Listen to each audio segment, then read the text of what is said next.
Italy, Spain और पुर्तगाल, इन 3 country में से कौन से कंट्री आपको किस तरह डॉक्यूमेंटेशन देती हैं और लोग यहाँ पे आके क्या-क्या कुछ करते हैं?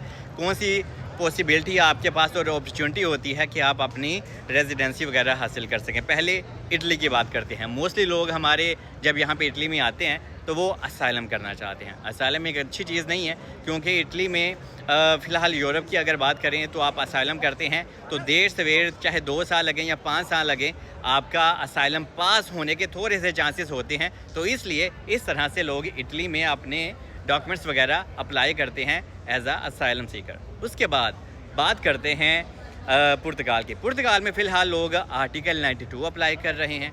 पुर्तगाल में नॉर्मल इमिग्रेशन भी ओपन थी, लेकिन पुर्तगाल में रश बहुत ज़्यादा हो गया और पुर्तगाल ने अपनी नॉर्मल इमिग्रेशन बंद कर दी। इस वजह से पुर्तगाल ने अभी क्या किया कि आप लोग सिर्फ आर्टिकल 92 ही अप्लाई कर सकते हो। ये होता है कि आप पुर्तगाल में आते हैं, वोकेशनल ट्रेनिंग कोर्स हासिल करते हैं और उसमें आपको एज आ स्टूडेंट कह लें या आपको सीखने के बाद उस कोर्स को लेने के बाद आपके पैसे भी थोड़े से ठीक ठाक लगते हैं, लेकिन इसमें 1000-2000 यूरो आपका खर्चा भी आ जाता है। तो बाद में आपको 1 साल की रेजिडेंसी मिलती है।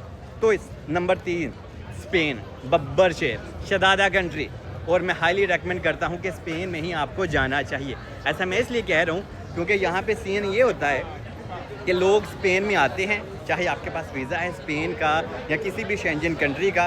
वो मेरे को उनकुरियाँ बहुत ज़्यादा इतने हो गए। तो यहाँ पे जब आप यहाँ पे आ जाते हैं ना, तो उसके बाद आपने 2 साल यहीं पे रहना होता है। और स्पेन आई थिंक और स्पेन में आपको जब 2 साल यहाँ पे रहते हैं तो जनाब आते ही स्पेन में आपको अपनी इम्पादोरनामेंटो करवानी होती है, जो कि प्रूफ ऑफ एड्रेस, आसान लफ्ज़ों में जिसको बोलते हैं कि जहाँ पे आप रहते हो। और ये काम लेकिन आपका आसानी से तो नहीं होता, लेकिन हो जाता है। जब आप यहाँ पे रहते हैं, धक्के ठुड्डे खाते हैं, तो आपका ये काम भी आसानी से फिर बाद में हो जाता है। इसमें भी आपके अगर रिश्तेदार यहाँ पे नहीं है तो आपके पैसे स्पेन में ठीक ठाक ही लग जाते हैं। लेकिन ये 3 तरीके हैं, तीनों कंट्री के अलग अलग तरीके हैं जिससे लोग यहाँ पे आके रेजिडेंसी हासिल करते हैं। और मैं आपको यही रेकमेंड करता हूँ कि आप स्पेन में जाएं, क्योंकि स्पेन में असाइलम करने की भी ज़रूरत नहीं है। सिर्फ आपने यहीं पे आके रहना है, 2 साल अपनी इम्पादोरनामेंटो करवानी है, अपने प्रूफ वगैरह बनाने हैं और आपको नॉर्मल इमिग्रेशन के थ्रू ही डॉक्यूमेंट्स मिलते हैं जिनकी वैल्यू भी बहुत ज़्यादा होती है। तो इस वजह से चीज़ें हर टाइम टू टाइम बदलती रहती हैं। इस टाइम स्पेन नंबर 1 में है। बाकी आप क्या सोचते हैं इसके बारे में मुझे ज़रूर इन्फॉर्म कीजिएगा। बाकी स्टे ब्लेस्ड। और स्पेन जाने से पहले आपने किसी रिश्तेदार दोस्तों को ज़रूर आजमाएं क्या वो आपकी हेल्प भी कर सकते हैं या नहीं, क्योंकि यहाँ पे जब लोग आ जाते हैं तो काफ़ी प्रॉब्लम भी लोगों को होती है, जैसे कि